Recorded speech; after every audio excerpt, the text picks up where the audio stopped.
I recently received an email from the Automobile Association of South Africa about their 30% investment in a mobile security service as part of their strategy to diversify and enhance their offering. What they say is they want to remove the focus from the vehicle to providing a more comprehensive service to the person. Now, CASi, C-A-S-I, CASi is a personalized security app that offers immediate security service at the push of a button. Users can activate the service at home, at their offices, in their vehicles, at public venues like in shopping malls or outside events or even at schools. The service is not only available to AA members, but to any individual, to people like us. So to explain the technology behind this security offering, I have asked Jaco de VIlliers, the Managing Director of CASi, to present it to us. I'm sure you will have many questions about this service, which is a very personal thing. So please feel free to post your questions in the chat panel. During Jaco's presentation, I will keep an eye on it. If I think it's necessary to interrupt Jaco, I'll do so, but otherwise we'll address all those questions at the end of his presentation. So all the way from Centurion in Pretoria, welcome to Jaco de VIlliers. Jaco, over to you. I've initiated the share screen facility, so we are all ears. Over to you. Thank you, Johan. Good morning, everyone. My name is Jaco de VIlliers. Just a quick introduction. I'm an industrial and systems engineer by trade. I studied at TUX, and soon after that, I entered the IT and software environment where I started with the development of apps and mobile solutions, and that's how we eventually came across to CASi. So I'm going to briefly talk everyone through the history of CASi, how we got about developing it, how it works from a technology perspective, and who we work with from a partnering perspective. So CASi, as you can see, I hope, Johan, you can just maybe let me know that you can see my screen clearly. Yes, we can see it, Jaco. It's all fine. But it looks like it. Fantastic. Thanks, Johan. So CASi is an abbreviation for Call All Stations Immediately. We started the development of the product about 6 years ago, where we started out looking at the problems in the security industry and personal safety and security in South Africa. So we wanted to keep the name as neutral as possible. And as we go through the presentation, you'll understand why we want to stay neutral when it comes to offering a service, because as soon as you start favoring someone, you stop favoring the safety of the client. So we try and stay as neutral as possible. Just some basic stats. I don't want to be a fearmonger or tell you how bad South Africa is from a crime perspective, but I want to maybe just in a nutshell describe how we came to this solution. Is when you analyze the crime stats over the last 5, 6, 7, maybe even 10 years, you'll see that there's a slow incline in crime. So crime is getting more in general, but it's moving away from premises. So what we've done in South Africa to some form of success is we've been able to secure a home, a security complex, a business park. We've gotten more electric fencing, bigger dogs, artificial intelligent cameras, beams, armed response, and everything else you can think of to secure a home or a business park or a golf estate. But even though we've invested billions over the last few years into the security, our crime hasn't moved, or our crime stats haven't reduced. So all we've done is we've displaced it. We've moved crime out of our homes and out of our premises into public spaces. And this is actually making it, to some extent, a bit worse, because as soon as you've got a criminal activity in a public space, you don't have the cloak of a wall or something that can buy you time as a criminal, which means everything needs to happen a bit faster. And as soon as crime has to happen a bit faster, it's usually the end result is the way you make crime happen faster is to be more aggressive or to be more violent. So now, if we look at it holistically, we've moved crime into public spaces, and that has forced criminals, not forced, no one's forcing criminals to do anything, but it's made these criminals more aggressive, more violent, armed, in order to get away with it, because things have to happen fast. When it's a hijacking or a stolen vehicle or a mugging, things have to happen fast when it is in a public space. And for that, we said, okay, but we need to have a look at how do we design a technology solution that can address this problem. Firstly, it could happen anywhere. So traditional security, we are stuck with sites, and we know where the house is, or we know where the office park is, and we've got a procedure to respond to a specific site or to a specific location. Where what we're facing in South Africa, these things can happen anywhere, anytime. So we had to design a whole new procedure and platform that can facilitate a successful response to someone, regardless where they are, and whether they are moving or not. And that's how we came across with CASi. And the whole idea was to say, let's try and Uberize the security industry. Let's look at how Uber built a platform that can get a taxi to you anywhere, anytime. And let's try and mimic that to get the emergency services that's needed through to a client anywhere, anytime. So that's the background and the problem that we were faced with solving. So then, over the last 6 years, this has been a growing, living product that we've touched on markets, and we are continuously busy with R&D on new technologies that we use as we find new challenges in the market. But on a high level, how it works is we've designed it to have your three main functionalities. Originally, it was a panic-only app. So that's on the right-hand side. Panic button, you can press, and as you press it, we send out armed response through to you.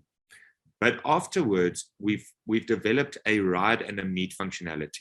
So as we've been analyzing the market, we found that more and more people end up in a meeting, whether you're buying a mountain bike on Gumtree, or whether you're viewing a house, or whether you are a real estate agent, which we've seen recently, showing a house to someone.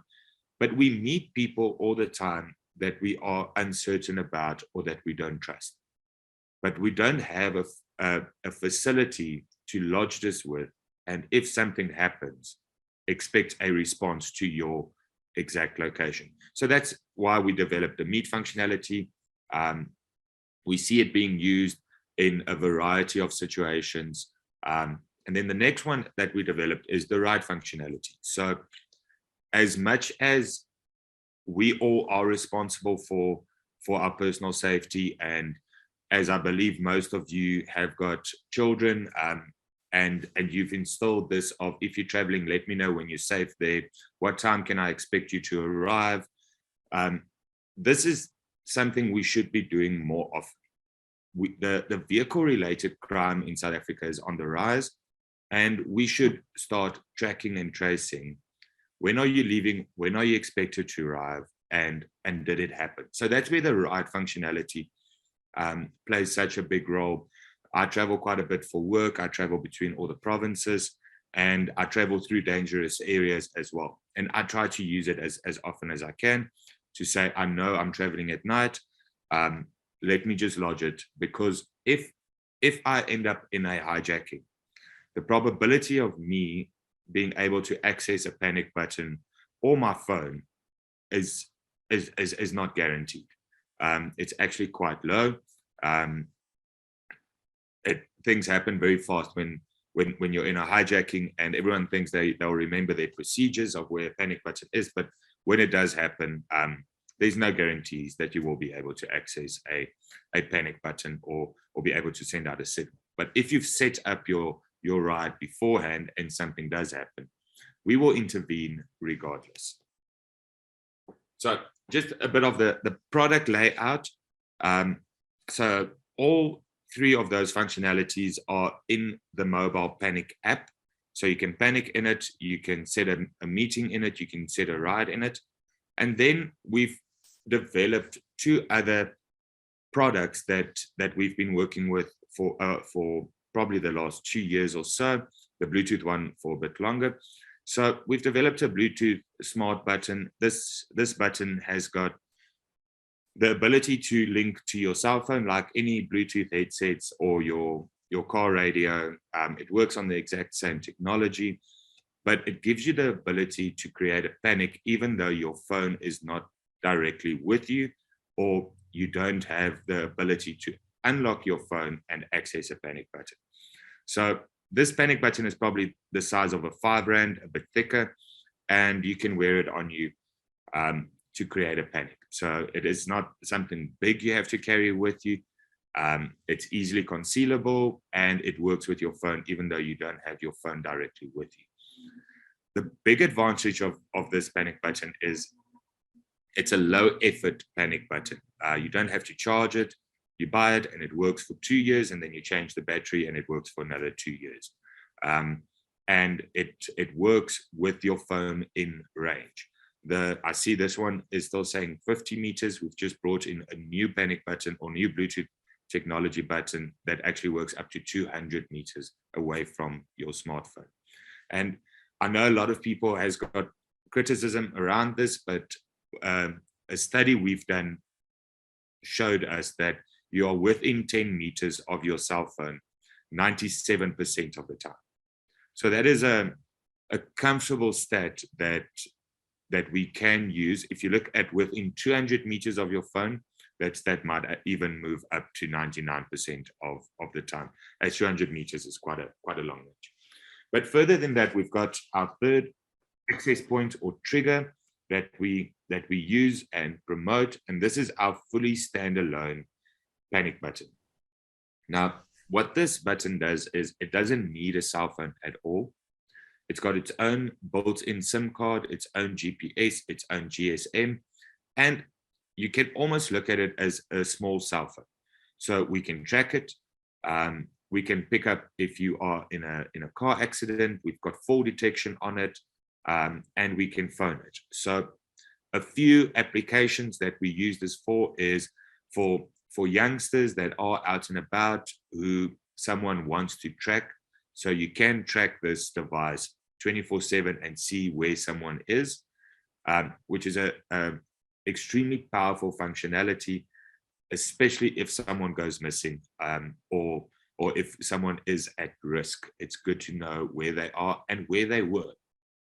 Second functionality that is quite powerful for us, and we use this in a variety of settings, is we've got a crash detection, or almost say a fall down detection. So if you wear this button around your neck and you take a fall, whether it is falling on the stairs or falling off a mountain bike, or even picking up G-forces as great as being in a car accident, any impact or fall that this device picks up, it sends out a signal to our control room and we'll start intervening. If we can't get hold of you, either through the panic button or on a mobile or on your cell phone number, we'll start with intervention and send someone to your location to see if everything is okay.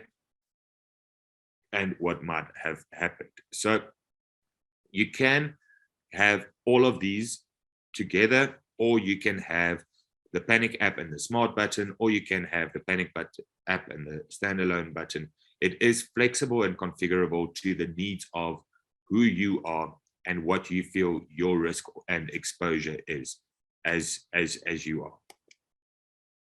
So these are our features and what we almost call our trigger points. So we've got our ride, meet, and panic, and then we've got our Bluetooth buttons, our app panic button, and our standalone panic button.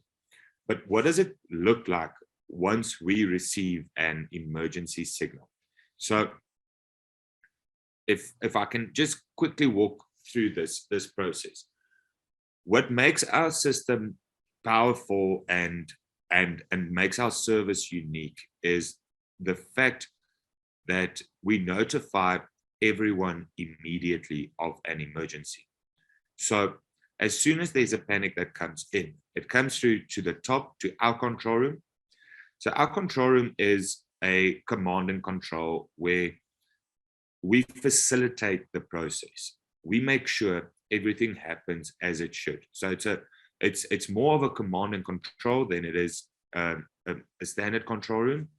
So we receive the panic immediately, and we try and make contact with the client. The reason for this is everything, if you look at what a successful response, whether it's medical or roadside or armed response, what it consists of is getting the right information to the right person at the right time, and as much information as possible. That is what makes a successful response to an emergency, is how do you get as much information, the correct information, to the correct person as fast as possible. So that's where our control room comes in. But whilst that is happening, we send your signal or your emergency panic to the 5 closest armed response vehicles or responder vehicles, and the first one to accept it starts responding. So while we are trying to phone you, a vehicle is already en route. So we'll start the response, and then we'll facilitate with our partners the process of arriving, neutralizing the situation, and completing the situation and closing it off. So what we do, and because we have at the moment, we've got just over 200 armed response companies that work with us. That layer of command and control and our technology platform is so important that we can get the signal in the vehicle, get it in the partner control room, and get it in our control room at the same time, and have eyes and ears on it on all levels of control and dispatching. So that's where our control room and our technology plays quite a pivotal part in responding to people anywhere in the country. So how it would work is, in the background, as a panic comes in, we'll locate the 5 closest armed response vehicles. That happens automatically. It sends out the signal to them automatically. But also we've got zones and areas that's been demarcated to service providers. So if I press a panic where I stay now in Pretoria, we've got Bull and Interactive, and we've got National and ADT and everyone that responds here.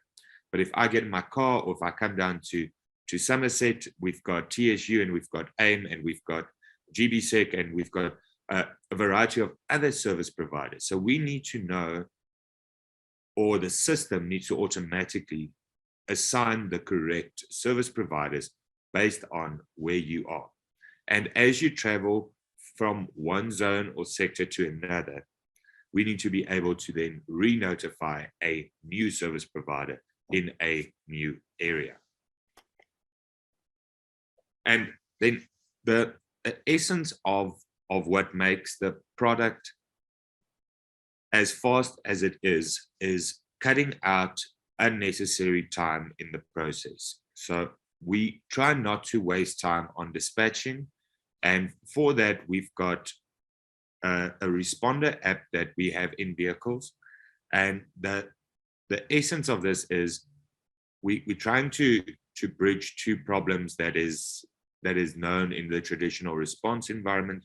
Is the first is to cut out dispatching time. As the panic comes in, we send it to a vehicle and they accept it and they start responding. So if we can cut out 2 or 3 minutes that it might take someone to dispatch a vehicle, our total response time is faster. And that is our ultimate goal, is how do we respond faster? And then the second thing is, because we're working with panics that's out and about, someone that gets a flat tire on the N2 9 o'clock at night, or you go out for dinner and something happens and you press a panic button, or you've got a medical emergency. Because these panics can be anywhere, we need to be able to use an application with navigation to go to your exact GPS location. Then just a bit of what the command and control sees and how it looks and feels is, we've got a full back end of command and control software. Everything that we use is locally developed. We've got a team of developers in South Africa, and we develop all of this technology in-house locally. And this is just a bit of a view of how we can see our response vehicles. So those blue dots are all response vehicles. And then when a panic comes in, you can see which response vehicle has acknowledged it, what their ETA is, from what company they are. You can see which control rooms have stepped in to get involved in an emergency. And you can chat to everyone on a single platform. So you can chat to the vehicle, you can chat to another control room, and you can chat to the user if you want to, and share that information between all the parties that is involved. So currently, when we look at our zones and our dedicated areas, this is a bit of a map of where we respond and the areas that we operate in. It might not look like much, but our coverage is close to 90% of the population. And that's almost purely because we've got such vast areas in our country where the population density is almost zero, and there is no service providers in these areas. So even though we want to have service there, we don't have armed response companies that can give us the service there. So you'll see in the smaller towns, there will just be a small dot around Kimberley or Bloemfontein. So there might be an armed response company in town, and we know we'll have service there. But if needs be, we do have agreements with a lot of these guys that they are willing to travel out. We just can't guarantee response times if there is a 20-minute travel time out of town. So if you broke down between Quilsberg and Middelburg, there will be traveling time to you. So in terms of our network, we've got just over 200 armed response companies. We've got 3 national service providers. So that's Bidvest, that's National Security, and ADT for specific services. And we make use of these guys in a variety of ways. So we've patched the country with specific service providers. And in our high dense areas, we try to have at least 3 service providers. So in our metro areas, we would always try to have at least 1 or 2 of the national service providers, as well as a local service provider. So the local service provider will almost always get preference over the national guys because of specific service levels and agreements that we have with the local guys. And experience have just shown us that their response times and service is generally quite good. This is a bit of a show on our response times. We've got most of our responses are in Gauteng, but that's also most of our responses are most of our people in this country is in Gauteng. So it does agree with the population, and crime does move with population density. But at the moment, we are looking at about 90% of our responses are sub 10 minutes, and 10% is between 10 and 20 minutes. And then just a bit of an overview of our bigger clients, the guys that we do work with. As Johan mentioned, the AA has just acquired a stake in us of 30%, and that comes with a long-standing relationship that we've had with the AA. We do a lot of business with them. If you are an AA member and your vehicle breaks down, they will dispatch us for security or a standby use service to wait until a tow truck arrives. And we've developed a few panic and emergency services products with them. And based on that, they've decided to acquire a stake in the business to see how we can expand this business to make it more personalized for the AA membership and for the general public to access these services. But more than that, we also work with a few of the banks. Nedbank and Standard Bank are clients of ours. We work with the iStore. If you buy a new Apple Watch, you can have a panic button on your Apple Watch. We work with Huawei, the new Huawei watch. We've developed a specific panic button for the watch. And then we've got Netstar and the Auditor General, African Development Bank, and Bolt. So Bolt is similar to Uber. It's the Uber competition. We do all of the security and panic services for the Bolt drivers. And guys, that's in a nutshell from a technology perspective, who we are, what we've developed, how it works, and who we work with. A quick overview of who CASi is, what we're busy with, and where we are going. Jaco, thank you very much. I'm sure we've got a lot of questions. I've got a few here, but I see the first one here from Mike. Mike says, are you not an indirect threat to your service providers, you as CASi? And then he explains, if I use you, do I need to also have a contract with ADT or whatever other GB security service provider? Yeah, so that's a very tricky one. When we started off, the industry that perceive us as a threat, because of exactly that. They were afraid that we might almost cannibalize the industry and move it away from monthly alarm contracts. So what we try and do as best as possible is to market the product for when you are not at home. When you are out and about, we would never not respond even if you are at home, but we try and market it as a complementary service to your existing alarm. We won't be able to replace an alarm system because the panic button can't trigger itself when you are sleeping or when you are away on business or traveling. It won't pick up if there is someone entering your house. So at the moment, the service, we try and position it as a complementary service to an alarm and not a replacement service. But yeah, there is a few challenges and politics, if I can call it that, in the industry of how big a threat could we be and is it worthwhile working with us. But at the moment, we try and build strong relationships with our security companies, because at the end of the day, if they go under, we go under.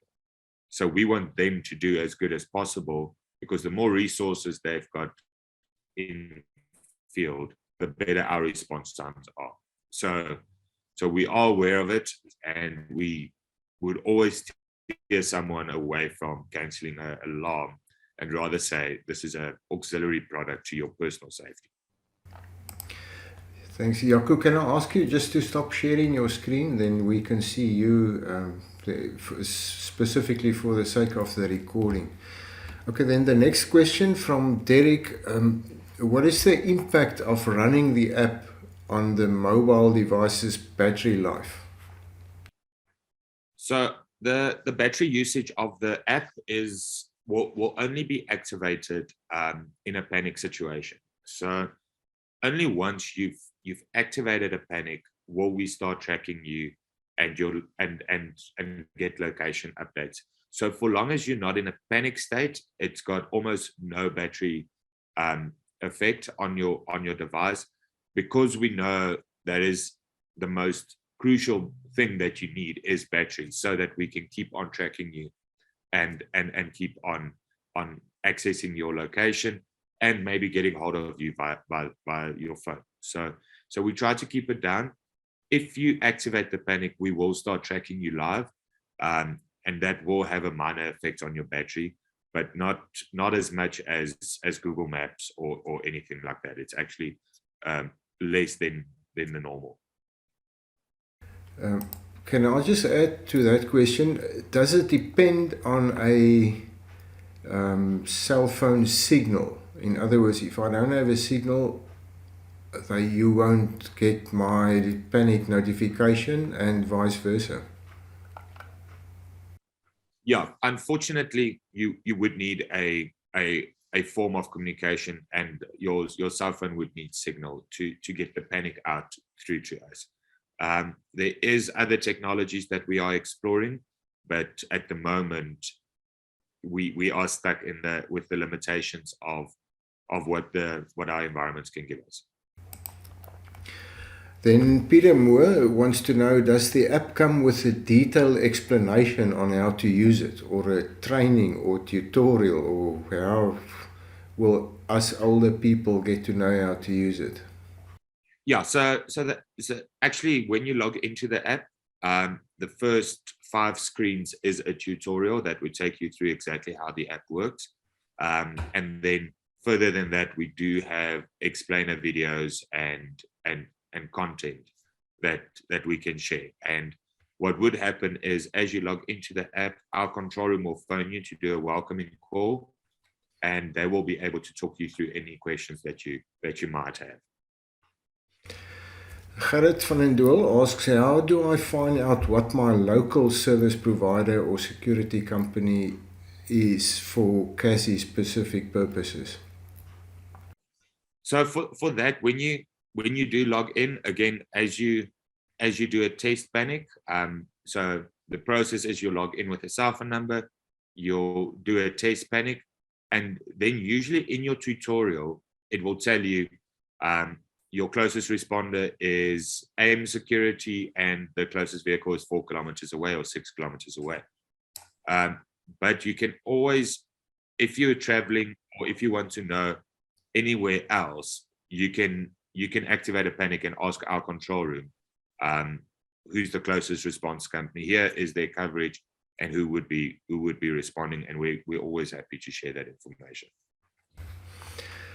Jaco, and then again, just to confirm the cost, Mike is also asking, if I understand it correctly, apart from the once-off cost for the different possible devices, the only other cost is a R35 per month fee. That includes any service and irrespective of which devices I have or use. Yes. Yeah, so the subscription is R35 per user per month, and that will include your armed response and access to medical and everything as well. But if I and my wife is subscribed to your service, she's got a different device, then it's 2 times 35. Yes. Okay. Does the app need permanent access to location services on the mobile device? So not necessarily. So when you download the app and you open it, you will be asked for location permission, and you can say only while using the app. So then the app won't use your location at all unless you open the app and press a panic, which would also be by default. Even if you've got the Bluetooth button, that opens up the app in the background and will access your location. So it's only whilst using the app that the application needs your location settings. Okay, interesting question from Bernard and very applicable. He says, how will load shedding affect my use? Because at the moment, if power is off, I cannot use my MTN to access data, although an app like WhatsApp can do emergency calls. Now, have you got a similar feature? Yeah, so we're all trying to innovate around load shedding, especially what we're facing at the moment. So if you've got any form of data, even if it's edge, the app will still work. The amount of data we send out is very low. So we just need your lats and longs and who you are, all the rest of the information we've got on our side. So even when you've got poor connectivity, it should work, but you need some form of data connectivity for it to work.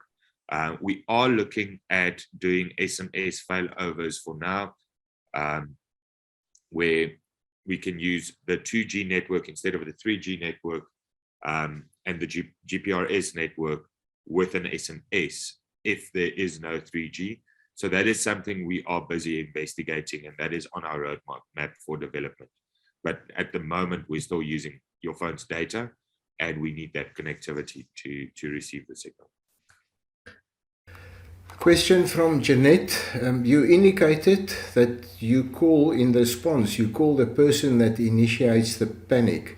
But in certain cases, say for instance a kidnapping, that will put the person at risk. Are there options to assess the risk the person is in to determine the best method to track or be in contact with the person? Yeah, so that's a tricky one. So there's two sides to it.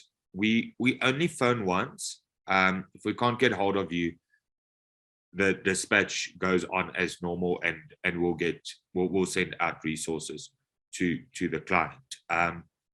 But because we're working with such a variety of incidents, the phoning is important in other situations, which we don't always know what the situation is. But for medical situations, we've got paramedics on call that can assist you over the phone while we're waiting for an ambulance. And we've got other services where the phone call is important. And kidnapping is the one where the client might be at risk, yes. It is a very low incident, it's not an incident that happens every day. We've probably done this year 2 or 3 kidnappings max out of probably 2,000 incidents that we've handled. So it's a bit of a challenge of what is the best procedure to handle it. I do agree with you. If it is a kidnapping and there's a phone call coming through, it might put you at risk. Getting around it is the challenge. If you do feel that you are at risk, for example, that there is a threat on you being kidnapped, you can let us know. And then what we do is we can put a special procedure on your profile that would be don't phone dispatch.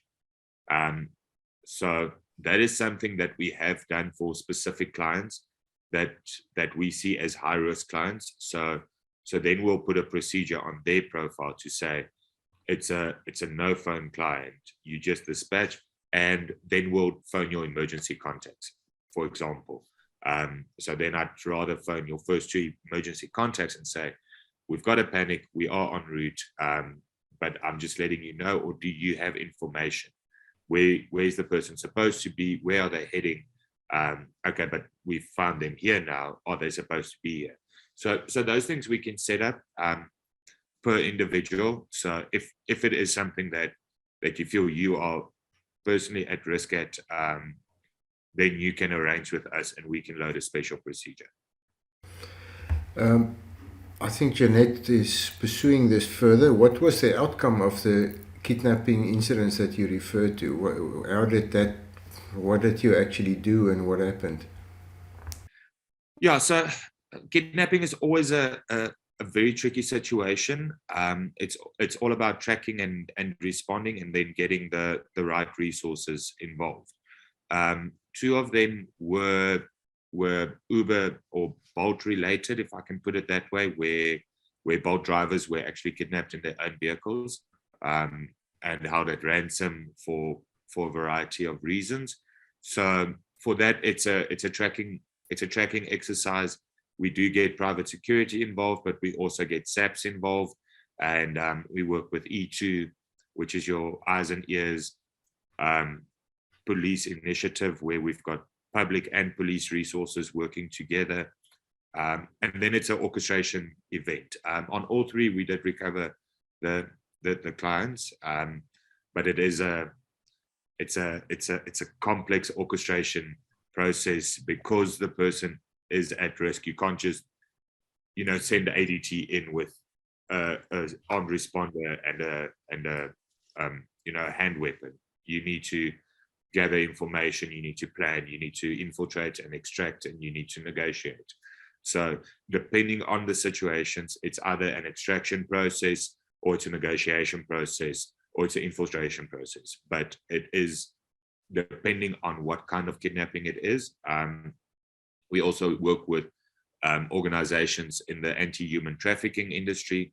So that is usually not a negotiation, that's an extraction process. Where with your more commercial stuff, it would be more negotiations, and sometimes it's an infiltration process where it's a syndicate and SAPs would get involved to actually infiltrate a situation. So kidnappings are complex. It's not just a panic button and someone will come to your rescue because your life is at risk. It's all about why you were kidnapped and how to manage the situation with the right resources. But it's key for us to know you are kidnapped. That's the big thing, is to know as soon as possible that something is wrong.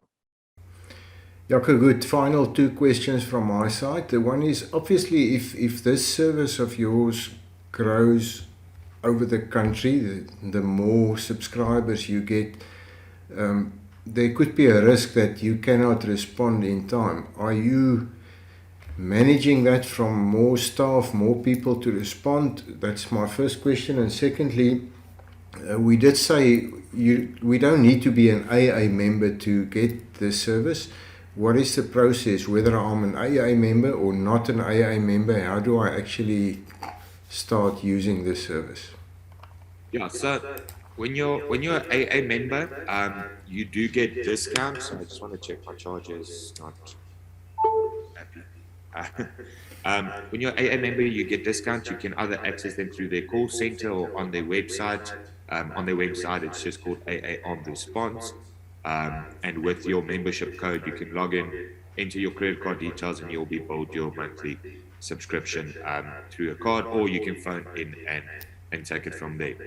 If you're not an AA member, you can go directly onto any app store, Apple, Google, or Huawei, and you can search for CASi. You'll find the app, install it, and the app will guide you step by step through the process of the tutorial, logging in, and adding your credit card for billing. And the other question about the number of staff members and service providers? So capacity, we are busy upping our capacity in our control room.